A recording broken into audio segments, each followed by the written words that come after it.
Chopping it up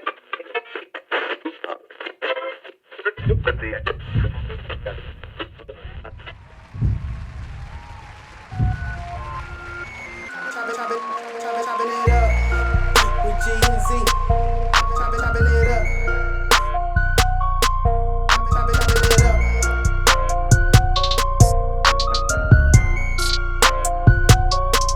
Chopping it up. Chopping it up.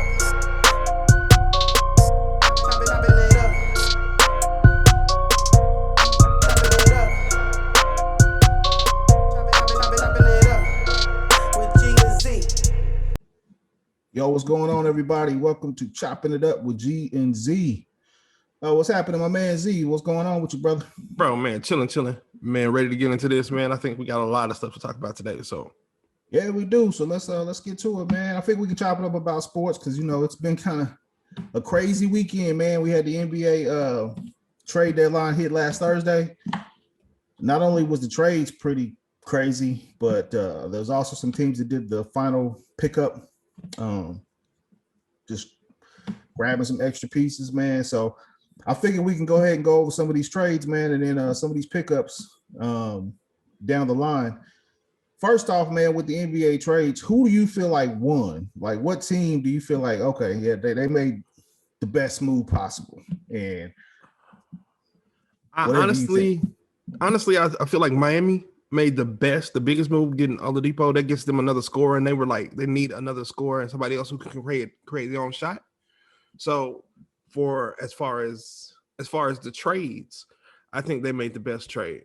Yeah, but when it came to like the buyouts and the adding extra pieces, you got to look at the Nets, man, and seeing like they added two like former All-Stars. So yeah. Man, I'm actually kind of interested. Going back to the trades, I'm kind of interested on like a couple of them, like because. Okay, so I'm gonna give you a list here real quick because you talked about the Heat with Oladipo. Yeah. But also one of the biggest trades was Rondo to the Clippers. Yeah. And then there was Gordon. To the Nuggets. Yeah, and I think that'll be actually a good trade for them too, because I think they missed a lot of that slashing and that athleticism they lost when they lost Grant this summer. Yeah. So, but they also picked up JaVale McGee too, though. Mm-hmm. So I mean, which you know what I'm saying, like you don't want as good as Joker is, man. If you can have somebody there picking up the rebound slack and the defensive slack, and to account for his how should we say non-athleticism? Yeah. even though his footwork is ridiculous, but Joker is not the most athletic in the business. Agreed. So it's cool for them to get that, man. So what did you think about the Rondo going to the Clippers, man? You said you like it, you don't like it, you feel like it's overhyped. Man, I feel like there's something internally wrong with the Clippers, man. Obviously, having Rondo there is going to be better for him, especially a veteran point guard, and he's a great point guard. So it'll help, you know what I'm saying? But at the end of the day, man, I just don't believe. And now I kind of look at with them not having Lou Williams, is like, what do they have? Like, I mean, what do they have like bench wise? Are you telling me now you have PG and Kawhi, Rajon Rondo, and yeah. I mean, to be honest, yeah, they don't really have a deep bench, but some of them cats was hoisting and shooting pretty good from beyond the arc. Well, my thing is too, though, remember them playing Denver last year in the bubble? Yeah. Do you think they have anything to defend Denver now? Not down low. No. I will say this, man, is Joker can eat against any team out west, except now if AD is healthy and they got a Drummond down low. You know what I'm saying? Yeah. I think that boosts the Lakers, of course. Yeah. But I've always thought that Joker could eat everybody in the West down low. And I thought the only time he had any issues was when he played the 76ers when Embiid was actually healthy. You know what I'm saying? I feel like Dwight Howard did a good job against him last year in the playoffs, though. Like I Yeah. feel like just, you know what I'm saying, like he was I bullying mean, him and you know what I'm saying, getting in his head a little bit, you know. But let's be real though, he was still Joker. I Oh yeah, mean, no, I'm not. yeah, the Yeah. white can't stop him, but you can, you know what I'm saying, you can try to rough him up a little bit like the white did. Yeah, make it hard on him, get in his head, Yeah, and that's just what make I it a mean. little Sometimes rougher. that's all you can do, you know. Yeah, true, man. So speaking of the Lakers, getting Drummond, man, what do you think this puts the Laker chances over the Nets? I'm gonna preface this, man. So if everybody's healthy coming in, let's say we have a healthy KD, James Harden still doing James Harden, Kyrie still doing Kyrie. Nobody's big injured or nag injured or whatever the case is. Everybody's in there healthy. Do you feel like this puts, I don't know, them on an equal playing field, or you feel like the Lakers still got a better chance, or you feel like the Nets got a better chance? Man, you can't really go wrong with LaMarcus Aldridge and Blake Griffin, man. LaMarcus Aldridge, he likes playing the 4, you know what I'm saying? And so with you having DeAndre Jordan there now, that'll give him ability to play what he wants to play. So I think that'll actually work.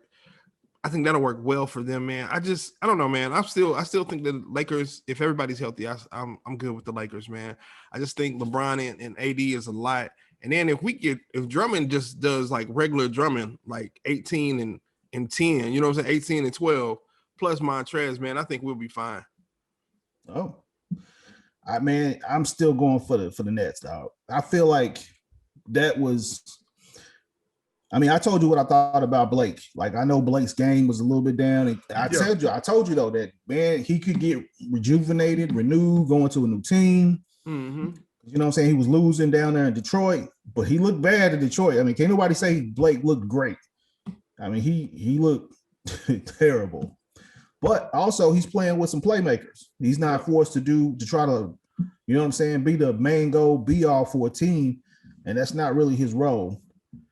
Yeah, so, I think now, man, especially like where you had LaMarcus Aldridge and you had Blake Griffin, where they were looked at to be like a big part of the offense. Well, now you just need to come in and get a few buckets, play some solid defense. You know what I'm saying? Defense.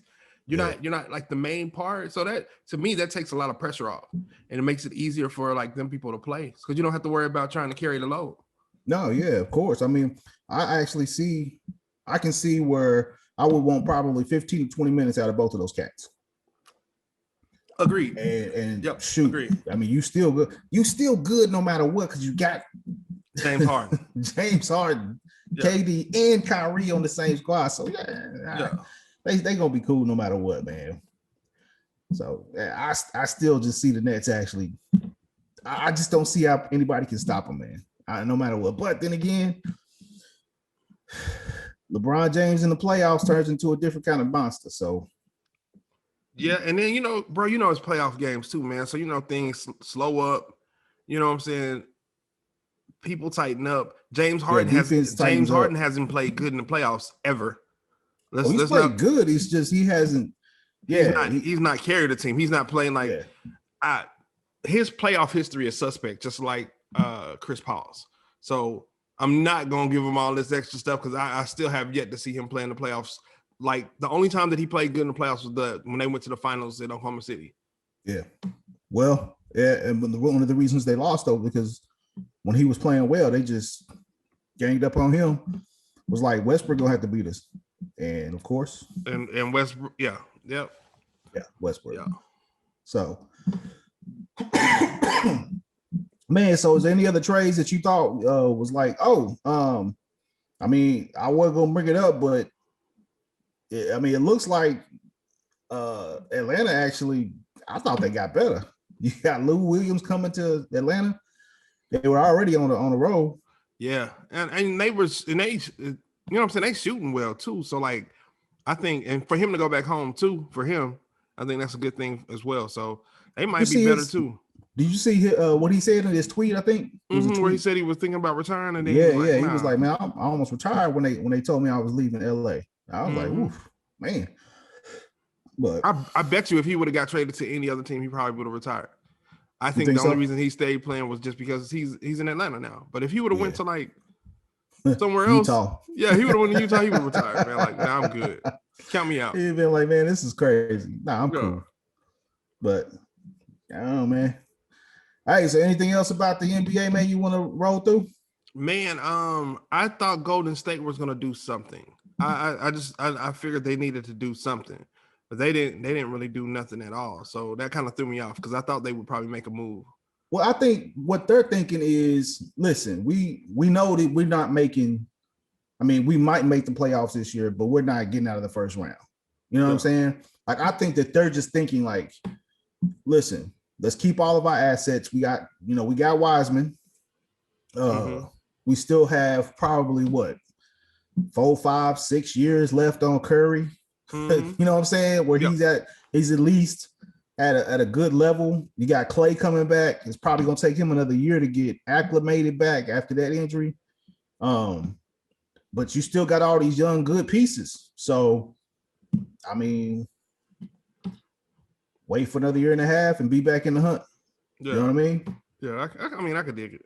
I think we still don't appreciate Clay and freaking Steph operating outside of each other like the way they do. Yeah, the way they do. Yeah, when they was in their groove, man, like that was insane. Yeah, definitely. Yeah, so, bro, while we talking about it, I know this one playing, man, but how did you feel about Draymond Green saying he feels like he's the best defensive player ever? Oh, if you don't shut, yeah, come on. I understand why he said it, man. You know what I mean? Like, you can be thinking that in your brain, but it's like if Kobe came out and said, "Yeah, I'm the GOAT." Yeah, you know what I mean? Like, I mean, I'm not mad at him saying it, and I understand. Like, to me, he's probably top 25 ever. I give him that. I wouldn't give him a top 10 or top, you know what I'm saying, like that. But he could guard multiple positions. You know what I'm saying? So I mean, in today's NBA, he can guard multiple positions. So I'm not mad at him, man. But you know what I'm saying? You're supposed to have that confidence too. But like, I don't know. It was crazy. He said it. I think somebody was talking about how you disrespect all of the people before you when you say stuff like that. Yeah, you know what I'm saying. I feel that. Like, I just think, bro. I mean, think about it, man. Rodman, Elijah, excuse me. Elijah Wan. You had David Robinson. Man, I mean, just so many different players, man. Bruce who Bowen, were Bill Russell. Down. Yeah, like. I mean, Russell. Man, the list goes on, man. So I don't know. It just, bro, you tripping. I can dig it. Yeah. All right, man. Anything else on the NBA? Because there's some games going on tonight that I'm like, okay, I definitely want to check this out. No, but I definitely try to get on and watch some games tonight. I'm trying to. Houston is finishing this. It's 3 seconds left in this Houston-Oregon State game.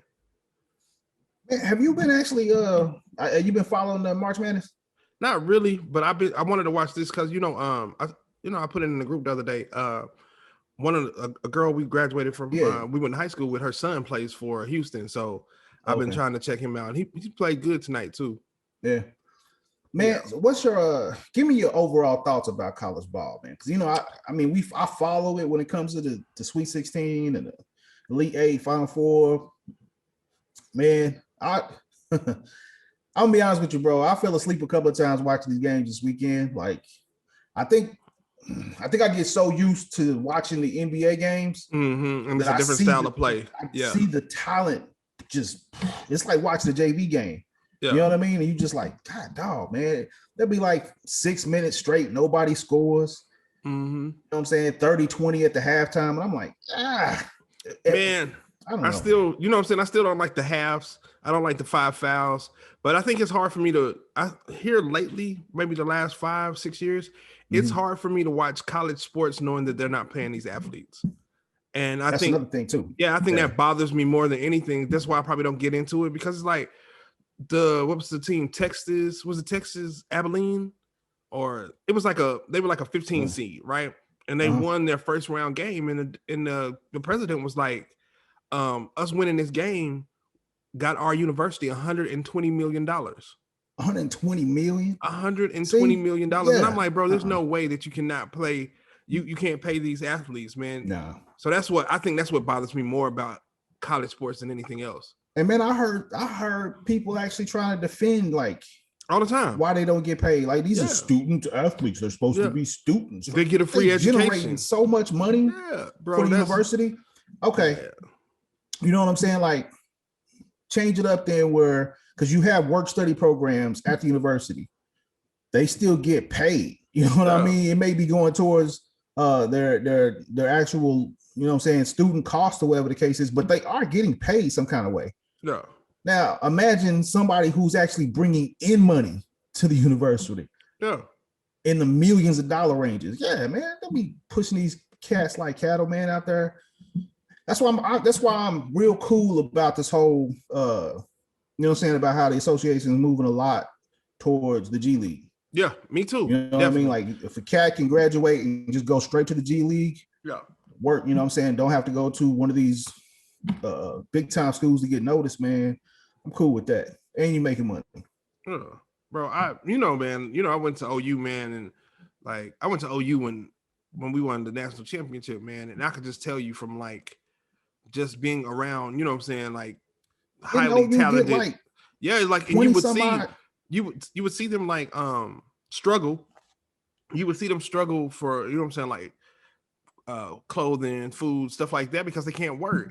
And then some people, you know what I'm saying, some people's families would, you know what I'm saying, would move to town with them, man, so they could, you know what I'm saying, help and stuff. But it would be like, bro, so like Roy Williams. I remember Roy Williams, like really cool. And I remember Roy being like one of the best college football players in the country. Yeah. And like asking for rides to class and stuff like that. And then the next year you tell me he makes $10 million. Like, but he was the star and y'all promoted him. Or like, you remember Ricky Williams versus Devon Parker, that OU Texas, where they both ran for like 250 yards. Yeah. Like, bro, they like, I don't know, man. It's just like so much came from that national championship run, like all that stuff. And I was just like, man, there's so much money generated by this. So there's no way that y'all can't pay them. So how much did OU get paid for making a bowl? Not just winning a bowl, but just going to a bowl. I believe they say like it's like 25 to 50, something like that. Something like that. And this is not like, but I think when they got to the national championship that year, they had like 100 million or something like that. Bro, and then it'd be crazy because, you know, the school will make like 100 million or something crazy like that, but they'll give the players like some free jogging suits, a PlayStation, a camcorder, you know what I'm saying? And I'd be like, bro, they just made y'all, you know what I'm saying? Give them some money. Hey, here's a burger. Have a good one. Oh, it's a fancy burger. On us. Here's a fancy burger though. Yeah, the deluxe. 2 slices of cheese. Pickles. Yeah. yeah, man, it's crazy. All right, man. So off of the basketball and the NBA news, man, let's chop it up about some national news real quick, because there was a couple of things that happened nationally. We had another, this is America. This is America. We had another gun tragedy. Yeah, that's in crazy, Colorado.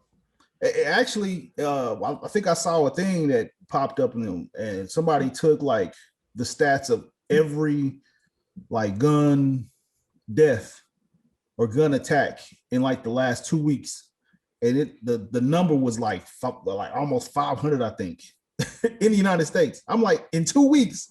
I said, bro, man, that's when you know you got a problem, but nobody just want to solve it. Period. You know what I mean? Yeah. It's troubling to me, man, just because like the thing is like I hear when the Republicans be like, they're trying to take your guns, and I'll be like, they just want you to wait 30 days to get it. They're not, you know what I'm saying? They just want the background check to come back first. Like, all right, so we're gonna talk about guns, man. We need to actually lay out some stuff real quick. All right. So number one, we both have guns. Yes. You are a gun owner. Your wife is a gun owner. I'm a gun owner. My wife is a gun owner. Yeah. We have guns. You know what I'm saying? It's not like we sitting up here thinking like, you do something about these guns, and we sitting up here with nothing. You know what I mean? Yeah. Like, and plus we in the South, which is gun country central. Like everybody down here has to be packing a piece or have a piece or whatever the case is. At the same time, man, like I think 80% of people think it's just common sense to put like a red flag on a form. Like if they can't pass a red flag of mental health or something. There has to be some kind of restraining all these guns that are out here, man. Come on, bro. There's other countries who actually have, who can go out and purchase guns. It's not as easy as it is over here, but they don't suffer from what we suffer from. So I don't know, man. So my thing is though, man, like you should have to pass a test. You should have to have a waiting period. You know what I'm saying? Like those things are easy things to me, man. That's bro. Okay, so here's the thing: when you go and get your gun, like how long was that process to go and get your gun? Oh man, it was same day actually. Same day. Man, mine took to go and get my when I got that last 9 I got. Yeah. It took me about 25 minutes from going in the store, paying for it, and then filling out the paperwork and everything, and then being like, "Hey, Mr. Chilton, you have a wonderful day." And I'm like, man, I'm cool with that, but at the same time, it just seems like like we could do a little bit more. Like, bro, so when we went to go get our license, we was 16. It was a process, and it was way harder to get a license than it is to buy a gun. Yeah, which is crazy to me because you literally are. Apparently, the government feels like you're responsible enough when you turn 16 that you can't have a car, or that you can have a license to drive a car without, an adult present. Oh. And so they come up with all these tests for you to pass. You know what I'm saying? Like if you want to get your permit first to try to learn, or if you want to get in the hours to, you have to pass this test to actually have this responsibility. Yeah. But when it comes to guns, you don't have to have nothing but a background check that, that can clear you. And it doesn't really have to have a lot on it. Because it's not like they have records of, oh shit, he went off like back when he was 20 or whatever the case. I don't know, something like it don't even feel like the way that they did the check, it don't even feel like they really checked anything. It was just like they called somebody and was like, hey, has this dude killed somebody? Like, nope, we have nothing on file of him killing people. We're like, all right, well, thank you. Here's your gun. You know what I'm saying? So yeah. And then I see people like going crazy saying we don't, there shouldn't be any, you know what I'm saying? Like the right wing will say, okay, man, we don't need no other checks because it's my right to own a weapon. Yeah. And what's your thought on that right there? Man, I think it's your right to own a gun. And like you said, we both have guns. So like, obviously I like my guns too, but I just feel like, man, there's have to be something more that you can do. Like when you see so many mass shootings, and like, why is it always in Colorado too? Like, I feel like it's like Colorado somewhere else, Colorado somewhere else. Like, you know what I'm saying? Like 50% of the time is Colorado though. So hey, but when they show those stats of all the gun attacks, not because we ain't talking about just active shooters who are just psycho AR-15 carry. No. Mass casualty, Las Vegas type of thing. I'm talking just basic gun violence. There was, like I said, man, over like 500, I think, in a 2-week span. Oh. We're the one nation, the only nation who surpasses any other nation in that category. And like I said, man, this is why I feel like, man, the United States has a problem of pride. Like, dude, there's nothing wrong with looking and seeing, okay, you know what? Scotland is doing a better job of this than us. Yeah. How about we implore some of what they're doing? Let's look at what they do. Yeah. Like, it's okay to look at other nations and figure, okay, yeah, they're actually beating us in this. They're beating us in education. They're beating us in jobs. They're beating us in, middle class or whatever the case is. Take whatever they're doing, incorporate it into our own little democracy, make it work. It's crazy to me, man. Yeah, I don't know, man. It almost seemed like we're just like you. We might be right. It's just pride. We're gonna be backwards and continue just to be backwards. Like, hey, and then keep on saying we're the number one country in the world. This is the greatest country in the world, and like we don't even have healthcare for everybody. Think about that, man. To me, that is just the craziest thing to even think. Like, we don't care about people enough to where you basically can get a, take me or you, for instance. No, you remember the thing. Tomorrow, man, I could be on my way to work And all of a sudden, I'm like, oh, something feels bad. I get sick. I go to the hospital. They say, hey, man, we got this rare surgery we're going to have to do and blah, blah, blah. And you're not going to be able to go back to work. And along with maybe getting disability from my job and trying to keep up with the medical expenses, I could be broke real quick. Yeah. You know what I'm saying? Like, and if I can't pay it, I've seen them when they actually, the last time I had surgery, man, I was in the hospital. Yes. That's what I was going to bring up. Because I was like, you remember, because he was like, if you didn't have, and it was like a weird amount of money. It wasn't like $70 or $80. Yes. Yeah, almost it was like $10,000. I'm like, y'all just it was like, and if you don't have for this man, and it was like, if you don't have this, like if you wouldn't have that money that day, they wouldn't have did your surgery. You know, like, bro, how do you not tell me that I'm gonna need to have $6,000 to have a surgery? You know what I'm saying? Like, bro, who has? Most of us don't have $6,000 just laying around. You know what I'm saying? Just to be like, oh, you know what? Oh, I do. Let me check my other account. You know what? Matter of fact, just here you go. But I think, man, I think universal health care. We should have free education. Like, you should be able to go to college for free. You know what I'm saying? Now, if you want to go somewhere different, but state colleges should be free. You know what I'm saying? Now, I'm not going to actually go that route. I'm trust. I looked at that free college tuition thing, and my thing is this, man. I'm cool with college. I'm not really okay. Let me put it this way. I'm not really cool with colleges that are just strictly for profit. You know what I mean? Like I feel like the college tuition has gone up ridiculously insane amounts. Yes. In our lifetime. I'm not talking about like, but in our lifetime, they have skyrocketed like crazy. I think that needs to be addressed. I also feel like, you know what I'm saying? Like you can't just, I wouldn't make it all free.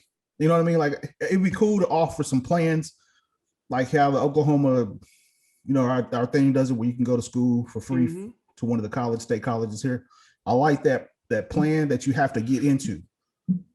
You know what I'm saying? Or your parents have to get into it, or whatever the case is. But yeah, I don't know about making them all free. Like that. I want to. To me, if it's a state school, like if you go to OU or you go to OSU, it should be free.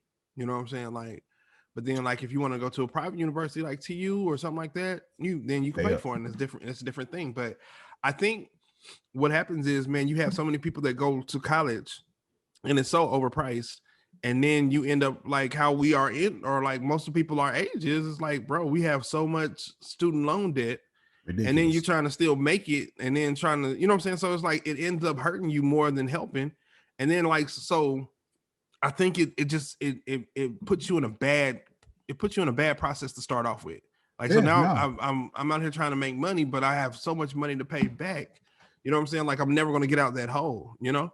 Yeah. You start in so much of a hole that it's just like, you know, it's kind of different in the past, I believe, where, and I think some companies are starting to do where they pay a certain amount of your student loans back, or whatever the case is, which is a good thing. So I don't know, man. It's just crazy. All right. Also in national news, man, and they've been broadcasting this all day. I have actually tried to not watch it. And that is the trial of Derek Chauvin, who's the officer who actually murdered. Yeah. So, man, what do you think so far? Have you even checked out any of this trial at all, man? Man, it's hard for me to. Yeah, it's hard for me to watch, man. You know what I'm saying? Like I told you, like it had got to a point where, like for the most part, I don't watch the videos no more, man. Just because it's like it's not normal for us to continue to see Black people get killed like this. So I made a decision like maybe 2 years ago to stop watching the videos, because I don't want to see it no more, man. And I feel like at his trial, man, from you know what I'm saying, and I've only seen people talk about it on social media, but it seemed like the same narrative all the time. You know what I'm saying? He was a convict, he was a so-and-so. And it turns out like all these trials are like assassinations of his character, when it's not about what the police officer did. So they always focus it always is a different focus, man. So I don't know. I didn't see a lot of it today, and I really don't want to look at it, man, because I just the thing too is like, how many times do you continue to watch this and then continue to be disappointed at the end? Like, we never get a conviction. We never get, you know what I'm saying? Like, it's over and over again, man. So until I see a conviction for real, I probably won't never really pay no mind. Which is actually a sad thing, but at the same time, man, it's becoming normalized. Yep. You know what I mean? Like we know the playbook and we know how this is gonna turn out. Just you know what I mean? Like it's almost like, man, I feel like we the battered wife who just kind of like, yeah, you know what? We already know nobody cares if this man is beating up on us. We just gonna okay, whatever. I don't know. It's because, man, honestly, in the back of your mind, man, do you really feel like they're gonna give this dude any jail time whatsoever? No. I don't even think they get a conviction. No, I don't. I really don't. Even if they do, I feel like even if they do convict him, they'll find some type of way to be like, he's not serving anything. We're just gonna put him on probation or something. You know what I'm saying? Like, yeah. there's gonna be a way they're gonna just be like, this is really what we think of y'all. You thought we were making progress? Is that what you thought? No. But so my thought is though, like you understand though, like what happened in Minnesota this summer because of his death. So do you take a chance? Bro. Do you take a chance and restart all of that with everything opening up now? Yeah. You know what I'm saying? So that's the thing. Like, do you take a chance of that or do you try to do something? You know what I'm saying? And Minnesota has those them far crazy white liberals. Yeah. Who are like, you know what I'm saying? They more BLM than anybody. But they crazy. So I don't know. And then did you see too in New York? They stopped the qualified immunity. So like if a police officer kills somebody in New York now, they can be charged. And I saw a cop actually who was ranting and raving on there about it. Well, you shouldn't kill people in your line of work. How about that? Yeah, this cop was on there on social media, like I can't remember who posted it, but he was like, yeah, we're just gonna let this city burn or whatever the case is and see how everybody likes that. I was like, dang, is that how you feel? I hate when I hear police officers say stuff like that, man, because it's like it almost implies that you have to use deadly force and you have to kill people for you to do your job. And I don't understand what part of law enforcement is murdering people. Law enforcement is to enforce rules, not to kill people. I don't know, man. We've been force fed. I'm gonna tell everybody about this book. And I'm gonna leave it at that. I talked to you about me reading that book. It's The New Jim Crow. Mm-hmm. I would invite everybody to go take a listen or a deep dive into that book. I mean, it's an old book, but it's by Michelle Alexander. It's called New Jim Crow, about the judicial system and how it is basically the new Jim Crow of our era. Yeah. They're just sending you to jail. Yeah. Anyway. Yeah. Man, it's crazy. All right. Another thing that's top in the actual national news is the immigration crisis on the border. We still have a flood of people coming in. Bro, you know, when they be talking about immigration, man, I feel like I just don't have any sympathy for people who are against people coming over. I don't. And maybe that's just the humanity in me, because I'm like, dude, if you were living in a situation where, you know what I'm saying, it's so bad that you told the girls to walk 100 miles to get to a different area. You know what I'm saying? That's how bad it is. Z, think about that. It's so bad in your area that you gotta stay behind and tell the twins, hey, I need y'all to walk 100 miles north. Go. You know what I'm saying? Like, I'm sorry, I don't feel any kind of way, man, about the people who are going nuts about, can't keep you coming over here. Like, man, dog, I don't know. Bro, my thing is, like, we're a country of immigrants. Everybody over here came over here. Yeah. So I think that's what bothers me the most about it too. It's like, we don't want people over here. Well, you go back to where you're from. This is a land of immigrants, and if these people are especially if they're in danger, man, they don't bother me. Because I think we talked about it last week too. Though I think it goes back into that, like, you know, Mexican people are coming over here and crime is increased, bro. I don't subscribe to that. So my thing is like, man, if they need to come over here to make a better life for themselves, let's do it. And everybody knows that when they come over here, they're doing the jobs that most Americans don't want to do. Agreed. You know what I'm saying? Like, so stop all that, man. If anything, pay them folks more Yeah. so they can have a better, decent living. You know what I'm saying? Like, it's just hypocritical on both sides to me, man. Like, I don't like it either, man. And I think, and my thing is too, like, because we knew what was going on with Trump. You know what I'm saying? So why is it all of a sudden a crisis now? Like, I seen Biden was like, bro, immigration increased by 30% when Trump was president. You know what I'm saying? But instead of really talking about it, he just talked about the wall continuously. We never talked about what he was doing, especially when he was ripping them kids away from their family and doing all that extra stuff in these ICE raids. So, I mean, let's be real here. And I think Biden even said it to a certain degree. Like, man, the only way you're going to tackle immigration is if that country fixes their own issues. Yeah. You know what I'm saying? If Salvador is Salvador and it's got a thriving middle class and people want to go there and live there, they ain't going to be coming here. You know what I'm saying? Like, how many people from Canada is coming here? Think about that. Huh? How many people from Canadians? Canada here? We don't have a problem at the north border, do we? No. You know what I mean? That's because it's a better country up there. Yeah. So I mean, shoot, just if that country gets it together, they'll stop coming here. Hey, if imagine if Mexico, they was like, hey, we want everybody coming over here. We'll pay you $100,000 a year, free. You know what I'm saying? Whatever the case is, and whoopty whoopty whoop, the violence is down, and you enjoy beaches for life. Yeah, sign me up. Yeah, I'm telling you. So, come on, man. People are going to gravitate to where better options are. Correct. So, it's crazy. All right, man. Anything else on the top national news you can think of, man? Nah, nothing I can think of like that comes to mind. Nothing at all.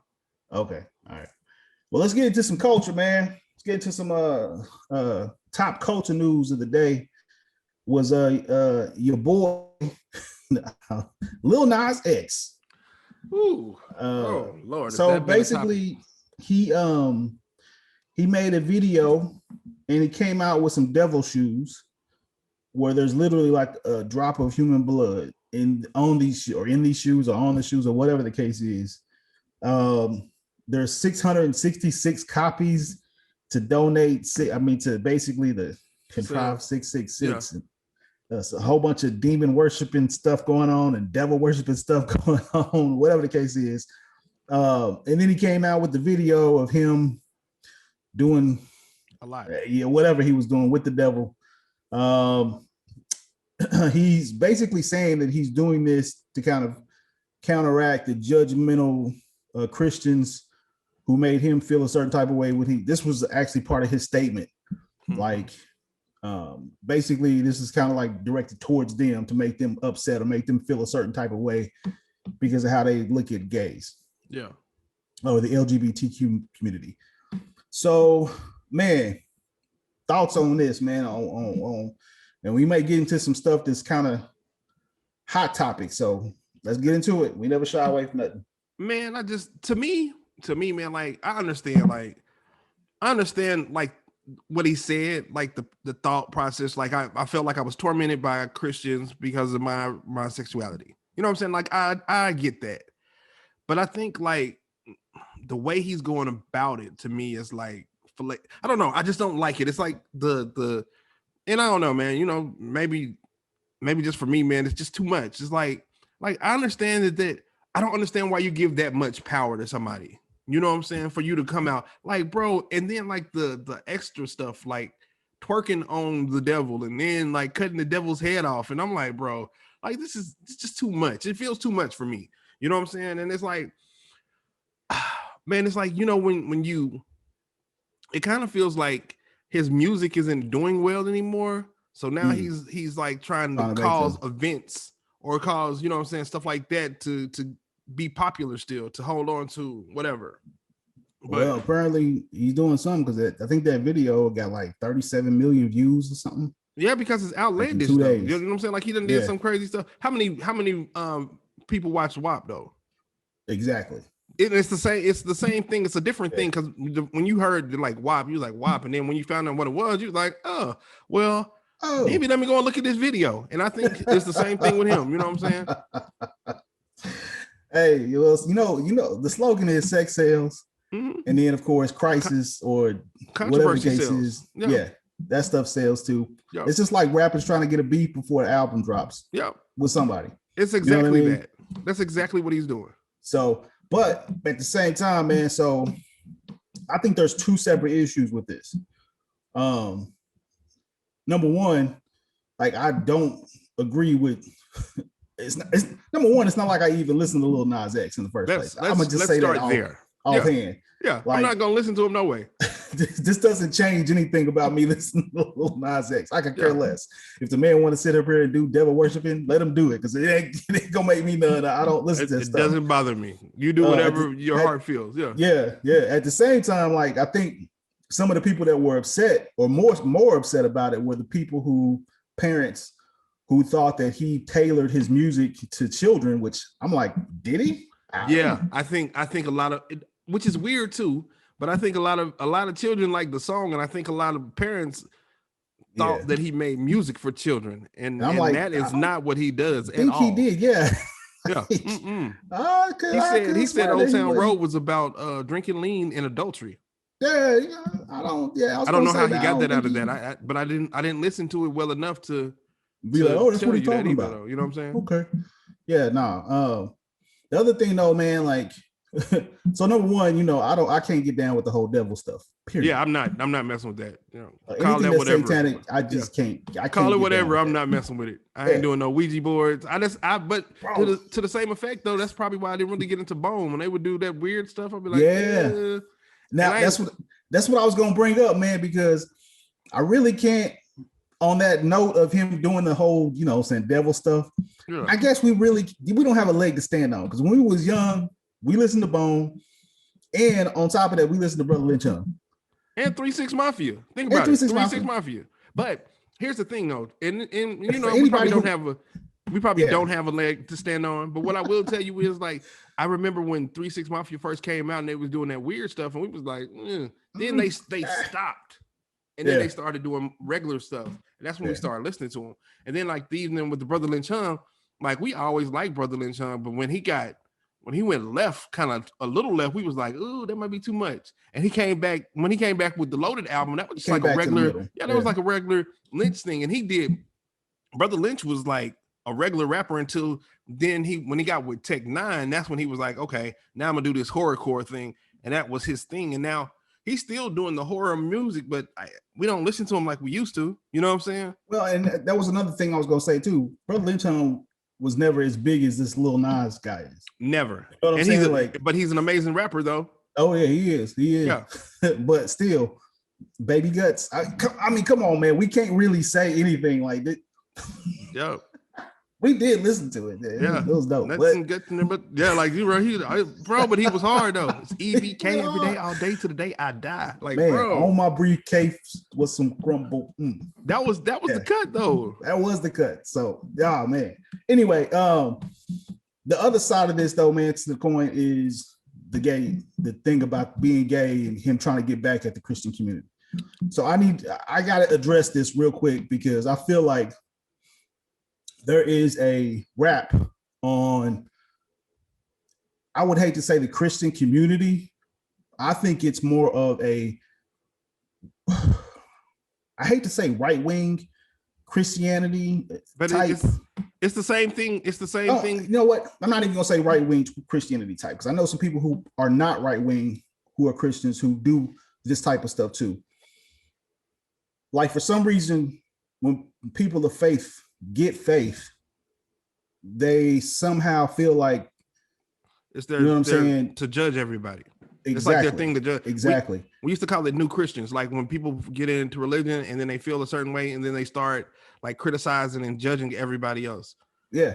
For doing the same thing they were doing before they got faith. Yeah. So like that does not work. It never worked on you. It never worked on anybody. And so the same person who you feel is going to hell one day could be your brother or sister the next day. Yeah. Don't treat people like that. Do not treat people like I heard of people actually like just like saying he going to hell. He going to hell. I don't know that. You don't know that. Just you know what I'm saying? Like that's terrible, man. We gotta stop that madness, because that's what it is, madness. It's madness. and that is so far away from the core of what Christ teaches. I just don't see it that way. So anyway, that's my spiel on it, bro. Yeah, I just, man, the thing is that I feel like, bro, just, and I could be totally wrong for it, but man, I feel like the way that I believe my life is set up and my death will be, at the end, somebody will judge me for what I've done. Mm-hmm. You know what I'm saying? I will be judged for the works I've done, the things I've done, and that nature. I'm not worried about nobody else's because that's not my concern. I want my girls to be as great as possible. You know what I'm saying? I think I wanted to set them up to have a great life. But as far as worrying about what Lil Nas X, it's not a concern to me. Yeah, I don't care what he does. Yeah. You know what I'm saying? I'm telling you, man. I'm telling you, it's crazy, man.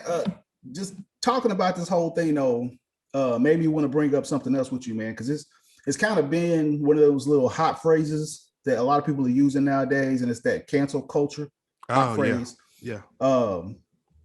Man, so I can't remember who it was, but I saw people just chopping at the bit about it. Like, I can't stand this new cancel culture, blah, blah, blah, blah, blah. And some of it, like, I feel like they have a case for. You know what I mean?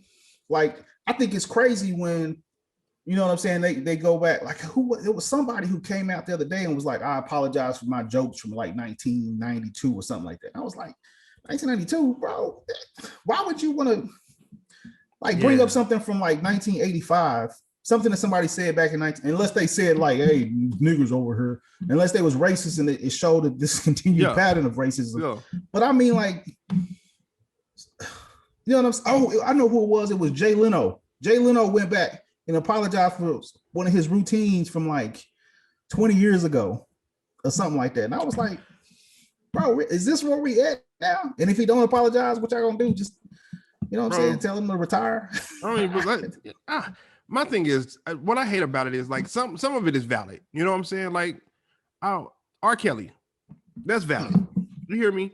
That's different. Yeah, R. Kelly, that's valid. But you telling me Kevin Hart can't host the Oscars because he had a rant 10 years ago?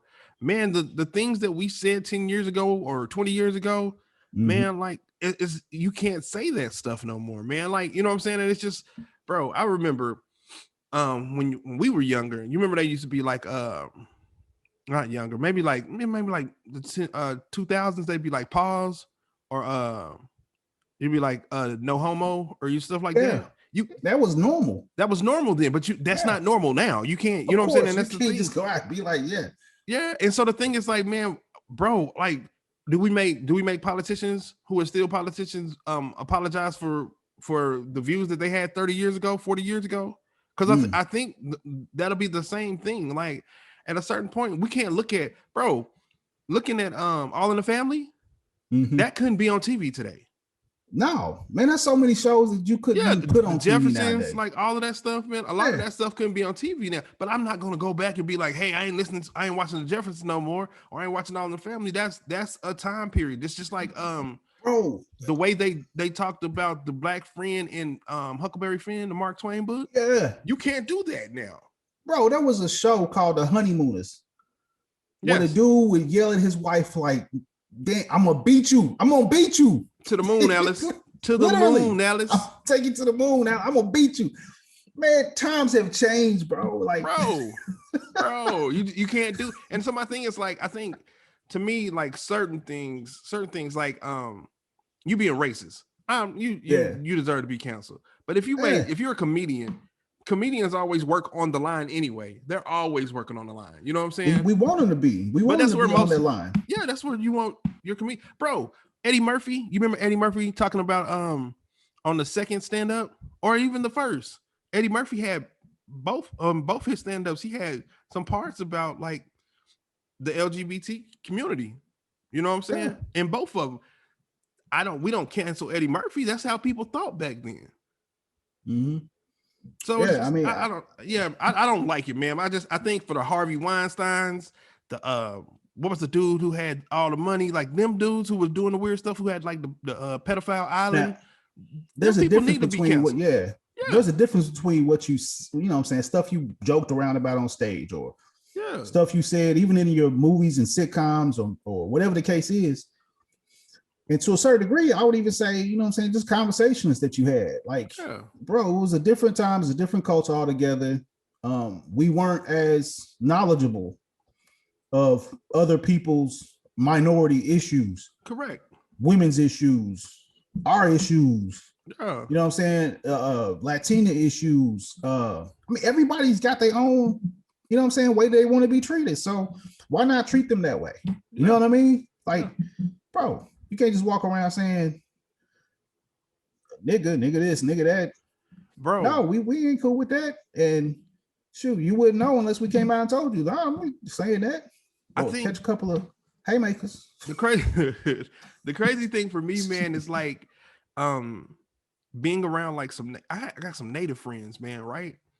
And like some of the stuff that they see, and you'll be like, I didn't even think of that. Like, oh my God, I didn't even think to say that. Or I would have never even thought to, you know what I'm saying? Or like I got some Mexican homeboys and then like they'll talk about like some of the stuff they have, and you'd be like, huh, never even knew it. Yeah. But I think that's what our culture is now.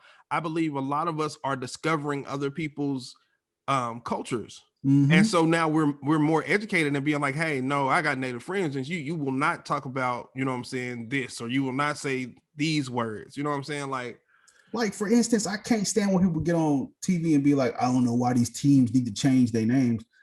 Bro, I don't care if it's, you know what I'm saying, if it's 25% of the Alaskan natives that don't want your team named the Indians. Yeah, you better honor that, like, for real. Yeah. How idiotic can you be? Like, or I don't know. It's just like Eskimo Joe's though. Like they were like they need to change their name. Like, why would we change their name? Well, first of all, you're in Stillwater. There's no, you know what I'm saying? It can't be Oklahoma Joe's. It can't be, y'all can't figure out something else. Man, like, come on, man. That's how I feel about. And this could be me. The Chiefs always seem like that was like a high position. You know what I'm saying? And I can still be wrong. I'm not saying it is, but the Chiefs is different for me than and like Florida State was the Seminoles, because that's a you know what I'm saying, like a family or a tribe. I'm sorry. Yeah. But the Cleveland team, the baseball team, and the Washington football team, that was pretty much just saying like having the Detroit Darkies. That's how I felt. Like if you would have a team called like the Detroit Darkies and be like, it's just a name. Like, no, it ain't. It's a black dude with big red lips. Like, no. Yeah. And that's why I like the Cleveland team and the Washington team were different to me. You know what I'm saying? And you know, I could be wrong, man, but I just if they say they don't, if somebody says they don't like it, change it. Yeah, yeah, exactly. I mean, it's not like they're not liking it because of something stupid like this has to do with their actual essence as a people, their culture as a people. Correct. It offends them. Like, change it, bro. You can't just be that hubris. And is it gonna be harder for you to? I mean, and that's here's privilege my thing talking, too, man. That's just privilege to me, like crazy. Yeah, you think about the Washington football team finally changing their name after years, but the Washington basketball team was like, maybe we don't need to be associated with bullets.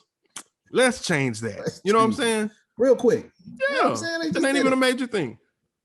I don't know. This is insane.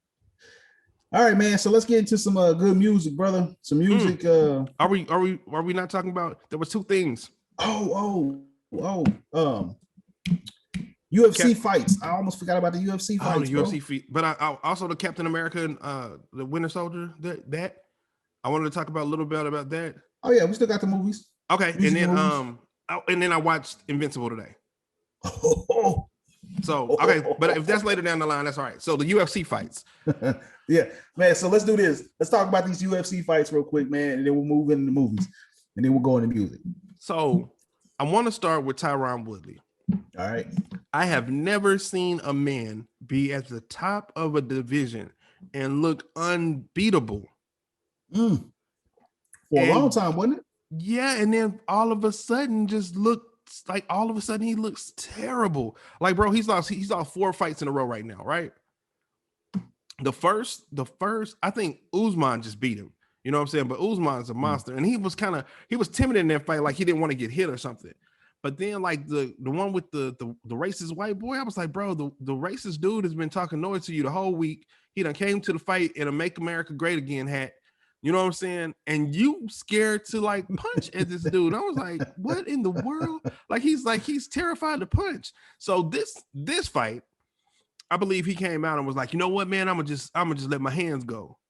Well, he didn't keep his guards up, bro. Because he got clipped with it was like a short jab. It wasn't even like a power punch. And bro, when he got hit, he hit the ground. You seen him hit the ground? Up. And when he jumped up, his legs were straight. I was like, oh no, buddy. He ain't gonna make it. He is not gonna make it. Oh man. What was that? That dude, I can't even think of his name. Go ahead and drop down, good buddy. Going down, good buddy. Oh man, yeah. Man. Bro, he did. I don't know, man. I guess I've never seen him really get hit. Maybe I ain't never really seen him get hit like that. But it seemed like such an easy blow, bro. And trust me, I always be the person to be like, it's not easy. So I don't want to make it seem like, because I don't want to get punched by a 175-pound man. But at the same time, though, bro, don't you find it like, because I found the same thing when you watch a boxing. You know what I mean? And granted, UFC now is overtaking boxing by tremendous numbers. Yeah. But I always felt like there came a point where a boxer took an L, like Adrian Broner. Yeah. For instance, you take an L, and there are some boxers who can take that L, sit on it for a week, sit on it for a month, or whatever the case is, and let it go. Like, you know what I'm saying? Mm-hmm. And then I just felt like there was some boxers who took an L, and it just lingered. Yeah. Somehow it made them too cautious. You know what I'm saying? Yeah. Not to try to overthrow a punch, and they be so cautious that they just get beat down. Yeah. You know what I'm saying? Like, they just can't come back from that beating. Yeah. And I feel like that's him, man. Like, he's 0-4, and he took an L, and the L stuck with him. Yeah. And he gonna keep taking L's unless he can get over it. I don't know. I don't know, man. But you from what I understand too, he changed his camp. Like, so he changed his camp to another camp. So I don't know if that has anything to do with it. But the crazy thing is, like, so if you look at that UFC fight, which was the co-headline, and then look at the main event. The main event, the dude, I could not pronounce his name, but the dude from Cameroon. Yeah, the dude from Cameroon. He was. How do you pronounce his name? Is it Ngannou? Ngannou, I believe Ngannou. Yeah. So Ngannou fought Steep. Bro, these are some hard names. I'm just throwing it out there for this accent of mine. But he fought him the first time, and it was early, and he got beat. Lose? Yeah, he lost. Him, yeah, bro. So what happened was he gassed himself out. He got caught a few times, but he really just he was tired the whole fight, and he couldn't really do anything. And you know what I'm saying? And he didn't get knocked out. He didn't get knocked out. He got hit a few times, but it wasn't nothing. Like, when I looked at the highlights, I was like, oh, it was nothing. He was just out of gas. So he probably he probably came out there and was trying to lay bombs on the dude and wasn't thinking, oh, let me steady my punches and the opening will find itself.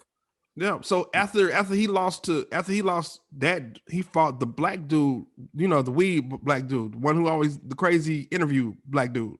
Oh yeah, the one that. Yeah, like I'm gonna smoke weed. Like he was like, Joe Rogan, I'm going to smoke weed. So he fought him afterwards.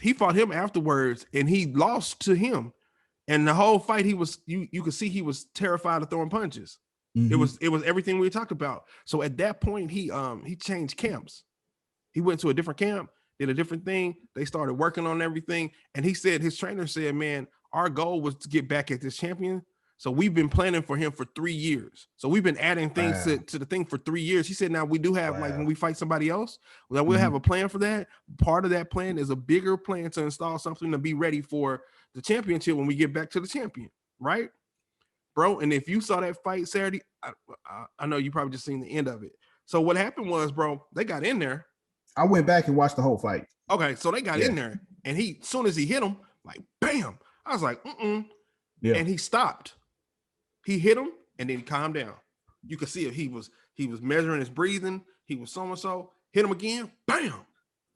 But also, what I feel like he did best in that fight, Because I mean, his strengths are my strength. His strength and his punching power, right? Yes. Yeah, they say it's like a Ford Escort hitting you Yeah, at full speed. That's his strength. I mean, that we ain't seen nobody like with that power in heavyweight for a minute. Yeah. But hard his recorded weakness, punch. his weakness is somebody get him on the ground. So I feel like what he did that was dope in that fight, the one that I went back and saw from last weekend. Mm-hmm. Every time that dude tried to get him on the ground, he defended it perfectly. Yes, but you know what I'm saying? But that's if what he the can keep said. the fight up and somebody can't get him on the ground, if you just up trying to strike, this dude gonna knock you out, man. Like, yeah, I don't see any.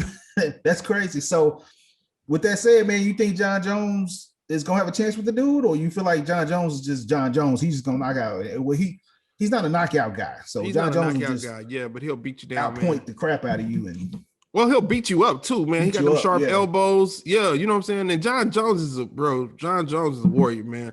Mm-hmm. But this is what I'll tell you. He's not as big as that dude. John Jones beat Rumble.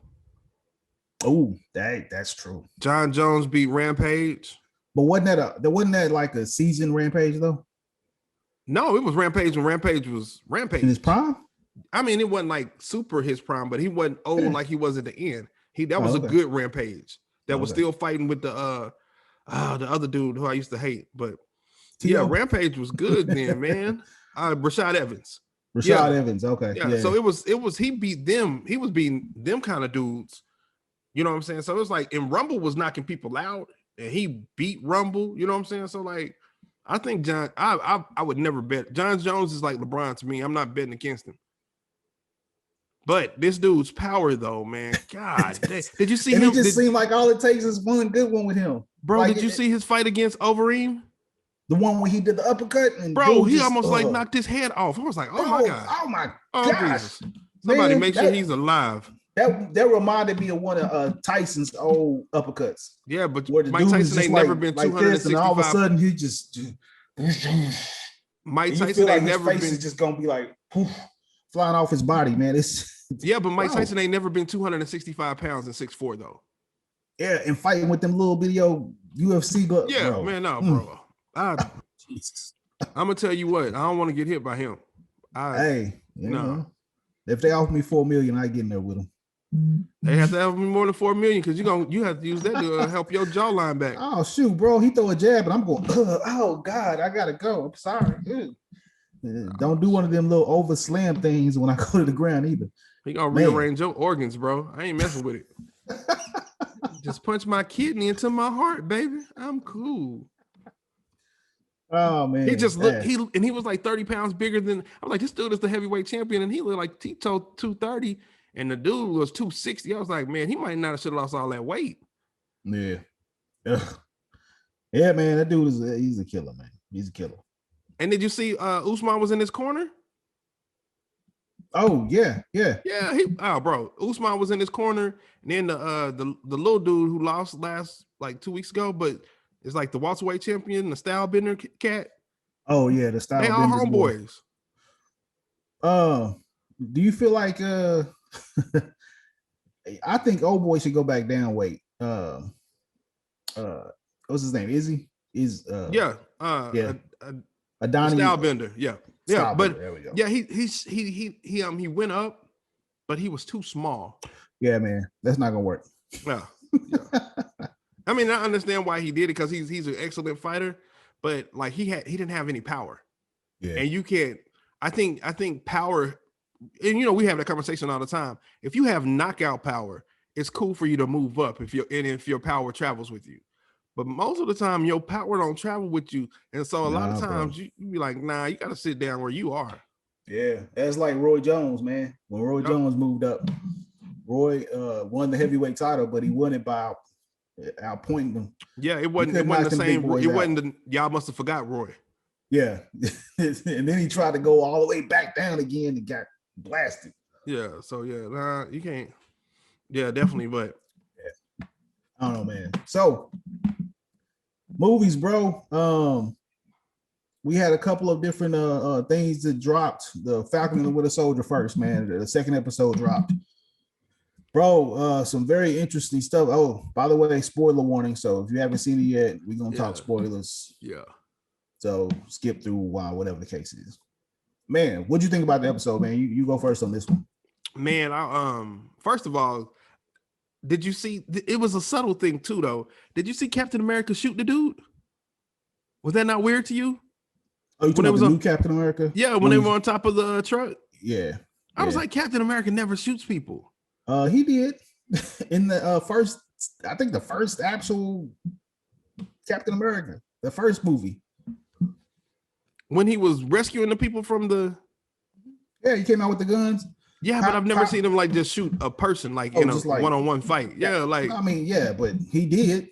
And yeah, then I don't know. Wait a second though. That's before I think he got the shield and did the whole fighting defensive whatever. I don't know. It was weird. But I thought that was weird. So I didn't. Then the new Captain America in his homeboy Battlestar, I do not like them at all. Yeah.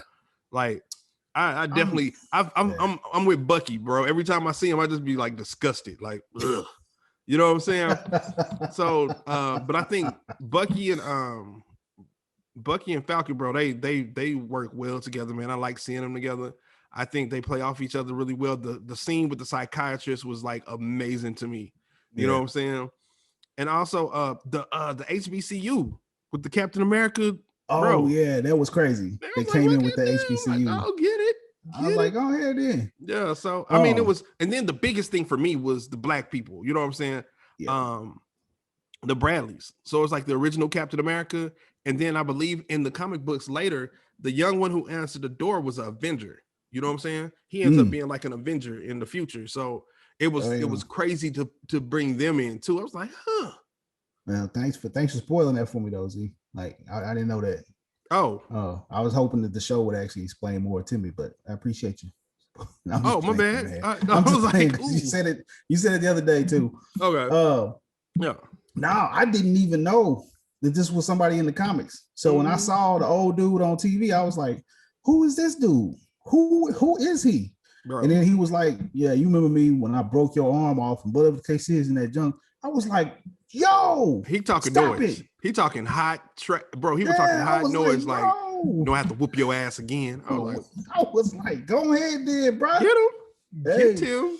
So yeah, man, I definitely hope that they explore his past. You know what I'm saying? Like, come on, Marvel. I don't know if they could do it. I don't know if they could do it in this, but I would love to. I mean, maybe they could do a little snippets or stuff like that, man. But I would love for them to explore that storyline, though. That would be amazing. Yeah, that'd be dope, man. Yeah. They would have a lot of people wanting to watch it too. So, man, bro. And then when they left his house and they was walking on the street arguing and the police pulled them over, I was like, bro, they out here doing it right now. Marvel, whoever is writing this show, man, is not playing at all. Yeah. And I mean, they did it so perfectly. Like you wanted to be like, yeah, see, thank you, Marvel. You know what I'm saying? You know, it led to something for me and my wife, because my wife doesn't watch it at all. But I was kind of telling her about it, and she was just like, you know, it's crazy right now. We're at a time where everything, like there are more minorities telling stories, so things are becoming more accurate. So like a lot of times we see stuff now, and it's like, oh, that's spot on. Who did I write that? Like, how do they know? You know what I'm saying? So I like the way Marvel is going right now, man. Especially with coming off of WandaVision and them having the black lady the way she was. Oh yeah, yeah. So I'm really looking forward to everything to see how all of this plays out. Yeah, she's dope. She was dope. Man. Okay, so the other show that dropped that nobody really knew too much about this.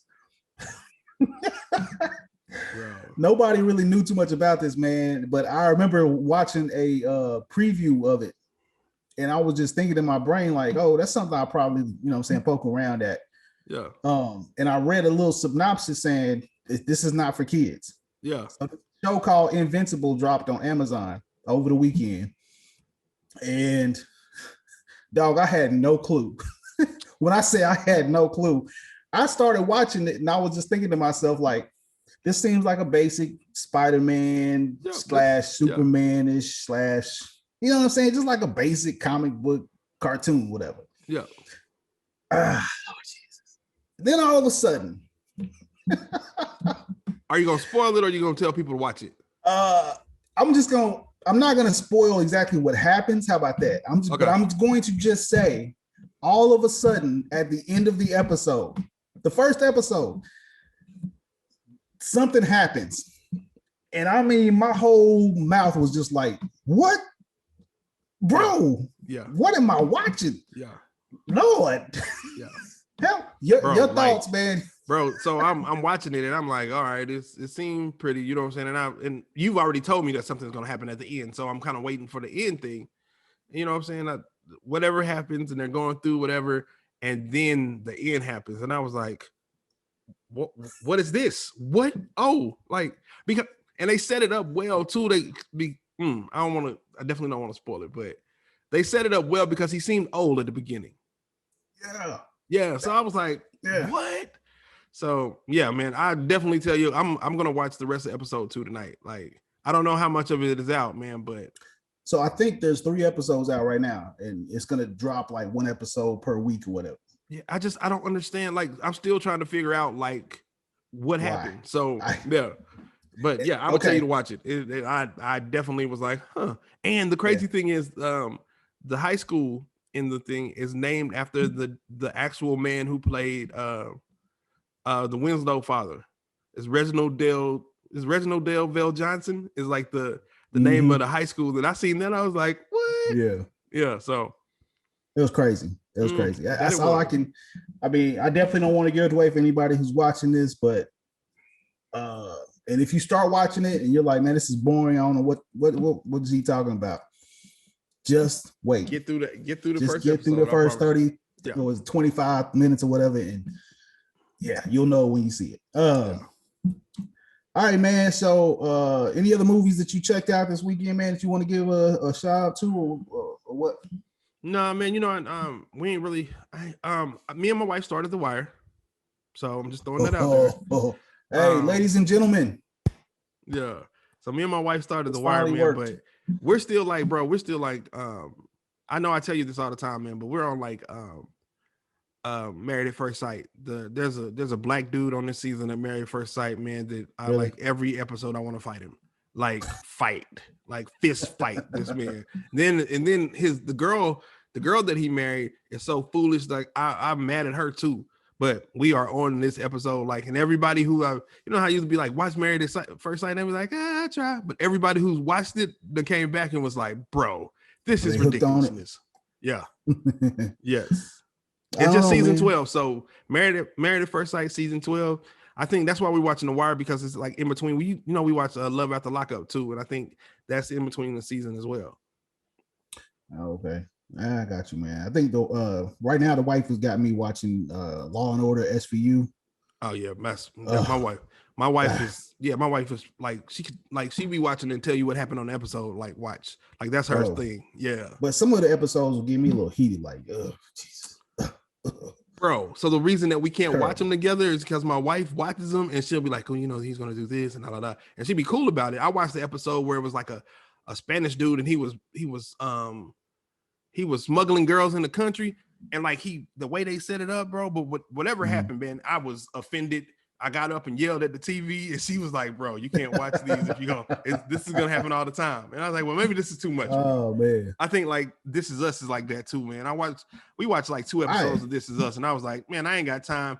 My emotions ain't set up right for me to watch this. Like, nah, I'm good." Yeah, no, man, I'm cool on it. You know what? I keep hearing great things, and maybe one of these days I'll sit down with the wife and we'll go through them all. But watch what? This Is Us? Yeah, This Is Us. Bro, the dude, what's his name? Sterling K. Brown, the black dude.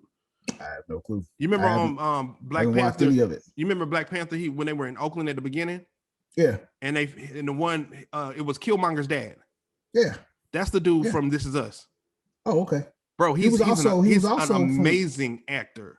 Like, he was also on a different show, and I can't remember what show it was on. Army Wives, Army Husbands, something like that. I think Alika said he was on something a long time ago. But bro, and I know we didn't. I know, and I don't even know where we are on time, man. But Viola Davis, I know she won like 3 awards at the NAACP awards. Did you have the NAACP awards this week? I missed it, bro. Okay. The Image Awards. Yeah, the Image Awards, man. And Yeah. she won like best actress in a movie, best actress in a series. I was like, bro, but she's like, she is one of the most amazing. I think she's like Did she win equivalent it in for my that mind to Denzel Denzel movie? Washington. Did she win it for that Denzel Washington movie or something? Yeah, the Mob Rainey's Black Bottom. Oh no, that was the other movie. Okay, yeah. She won for that, and then she won for how to something that comes on TV, I guess that she's in. Oh, okay. But every time I see her act, man, I'll be like, "Ooh, man, she is great at like she's like unbelievable at like she's amazing at acting." Yeah. Yeah. I thought about that and I want to throw that in, man. Yeah. Well, shout out to Viola Davis. All right, man. So kind of want to get into a little bit of music, man, before we get out of here. Okay. So we do have a versus that's coming up. So is it no? The first one is actually gonna be the Ozzy Brothers. And the Ozzy Brothers one should be this Earth, Wind, and Fire. Yeah, that's Easter weekend, so that's this weekend coming up, right? Yeah, but we talked about that a little bit last week, man. So the other one that's coming up is SWV versus Escape. Now, buddy. Yes. Now, yesterday, I don't give anybody the rundown, but yesterday we had our first little cookout, man, which is actually cool. Yeah, it was cool, man. It's been a long time. Long time since we had it actually grilled off grill session and just hung out. But we had a little bit of talk about this, and I think everybody was not everybody was split. I was split. It was like 50. It was like almost divided. Like a lot of people said SWV and a lot of people said Escape. So, man, give me your you can go ahead and start up, man. I'll defend my position on this one. Who do you feel like will win the versus between SWV and Escape? Oh man, I'm even, man. I love SWV and Escape, man. SWV's first album is like a classic to me, man. But then the Who Can I Run To album with Escape, I want to say their second album, Traces of My Lipstick, and then like the album with The Softest Place on Earth, like them songs, bro. Escape got some songs, man. SWV do too, man. Like, bro, it's just, I don't know. I just on this one, man, I'm gonna really enjoy the music, man, because I like both of those groups a lot. But and then the thing that'll be weird to me too, though, is like, do they just do all the songs that they do, like they've done, or do they do the songs that they wrote too? Because now if they play I Don't Want No Scrubs, or you know what I'm saying, that kind of stuff, that'll be different too. I mean, the producers did that, but they producers. So yeah. I mean, I don't know. I still feel like SWV wins that versus. I mean, I'm not mad, and that's just my personal viewpoint of their music, I guess. Yeah, I never really was a huge, like, super duper fan of Escape. Yeah, I thought it was cool. I thought Escape, SWV was better. I love Escape, man. I love SWV. That's why I was like, for me, it's hard because I actually really like both of those groups. Yeah. So that's just my whole thing, man. They got some hits, bro. I mean, this is gonna be a really good versus to me, man. I feel like people are gonna walk away with the Jones for 90s R&B. You know what I'm saying? Like, bro, why can't we get some basic R&B again? Like, what happened? Man, I know, man. When I be listening to this music now, man, I'll be like, bro, I just miss these kind of songs, man. Like, Jesus. But you know what, man? Like, what's crazy is, man, like if I put my my Spotify or just my Google, they changed it over to YouTube music now. Yeah. But if I put a playlist on and I just say R&B, there's some new R&B that pops up that I'm like, I never heard this, and it's actually pretty dope. And I'm like, man, it just doesn't get any play anymore, man. Like, man, that's because it's really at this point where R&B and rap is becoming this weird combo because all these rappers are auto-tuning and singing, and it's a weird mesh of like what everything is becoming. And I'm like, I don't like none of this. Man, I don't know. It's I guess it's just the old us, man. Yeah, talking. We're just getting old, man. Old heads talking over there. Like they just got the rap on music. I'm listening to the same playlist.